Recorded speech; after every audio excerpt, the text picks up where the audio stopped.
My name's Sally Orange, and I served for 22 years in the Royal Army Medical Corps as a physiotherapy officer. I'm now an adventure athlete and run marathons all around the world. I'm also a national ambassador for the Army Cadet Force. And following the point where I wanted to take my own life, I'm an avid mental health campaigner. So having gone from the point where I wanted to take my life, I'm now here asked to be an ambassador for London Mental Health Week, A Chance for Happiness. I'd love to be able to tell you more about it now, but I've got to dash off to New York. I'm about to swim the Hudson River with our Navy SEAL friends. And the week after, I'm swimming the English Channel with my friends from the Bowra Foundation. So catch up with me later and I'll tell you more about it then. Bye!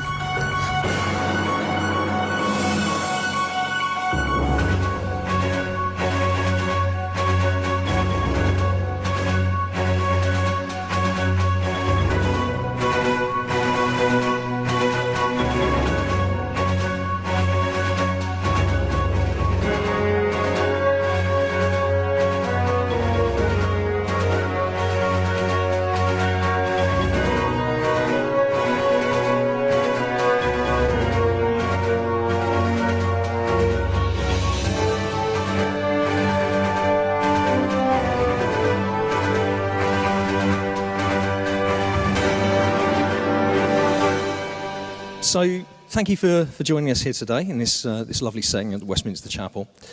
We know that the statistics have been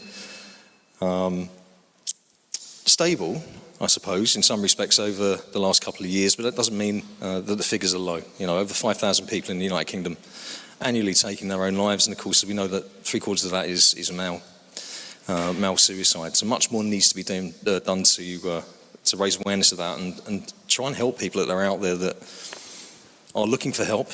The help is available, but perhaps don't know how to approach. And also, from the other side of things, you know, when we hear people perhaps talk to us about how they're feeling and some of the signs that we can pick up on, because we know that people are asking for help, but perhaps we just don't know what they're saying. We don't know how to pick up on those signals. So, Sally and I have known each other for the last, few years now. We've been ambassadors for Britain's largest tri-service charity, SAFA, and we've represented that charity at quite a few events.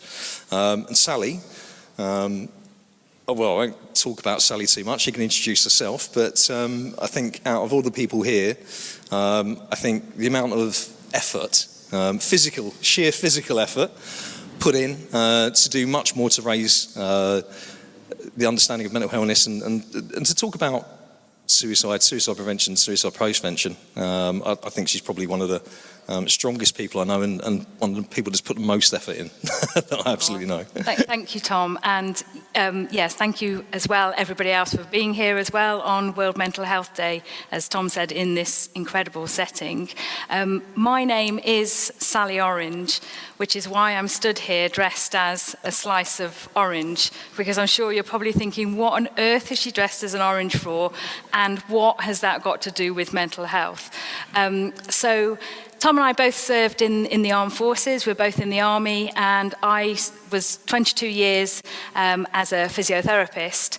And during that time, I actually had suffered with my mental health for 20 years, but I didn't tell anybody. And I became very, very good at hiding it until it got to a point where I really couldn't hide it anymore. I got to the place where I wanted to take my life. I had written my suicide note. I made a call to Samaritans, and I was put under the care of the mental health team. And it's been a long, long journey, and I'm not going to pretend it's been easy or that it's all completely fine now, because that's life, and that's the same for absolutely every one of us, that we have our ups and downs and our highs and lows. But I found running. First of all, it was getting outside, and to begin with, I have to say, it wasn't running at all, it was walking. It was walking from one lamppost to another, and I didn't have the motivation to even do that some days. Getting out of bed, washing my hair, having a shower was all too much for me. But slowly, I'd go downstairs in the house, because I didn't leave the house for 2 months.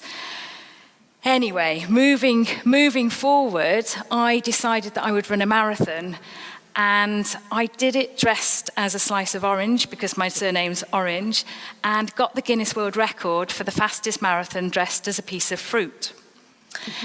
And I thought, wow, this is quite fun. I pipped an apple to the post when I was doing that marathon. And before I knew it, I got really involved in the running community. And it was really nice being dressed brightly. And I'd see young people when I was running along shouting, "Mummy, Mummy, there's a tomato." I was thinking I'm a strawberry, not a tomato. But there was just engagement. And then people would say, "Why are you dressed as an apple, orange, banana?" And I said, I want to change the conversation on mental illness.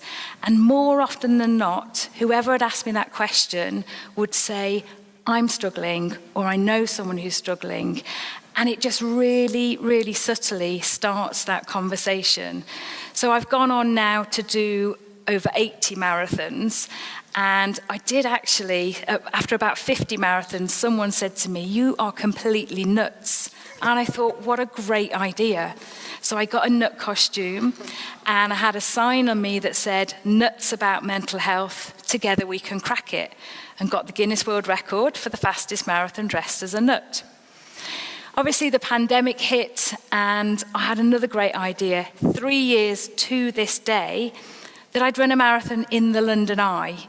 We were all going through a difficult time, and I thought this really symbolises the highs and lows, or the ups and downs, that the nation was going through with their mental health. I was in a bubble, and I could only see people through a screen, so I did a marathon there dressed as an orange on a treadmill. And from there, I've gone on and done lots and lots of different things. I've done the world's deepest underground marathon and called it Beneath the Surface, because you never know what's going on beneath the surface.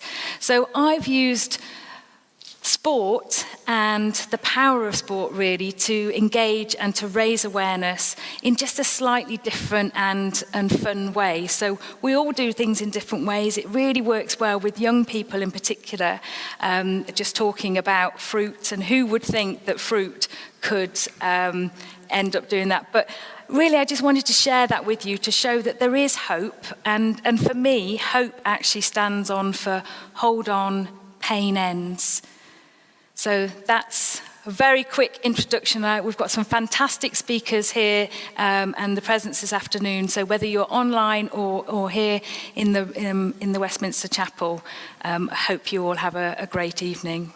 Thank you very much.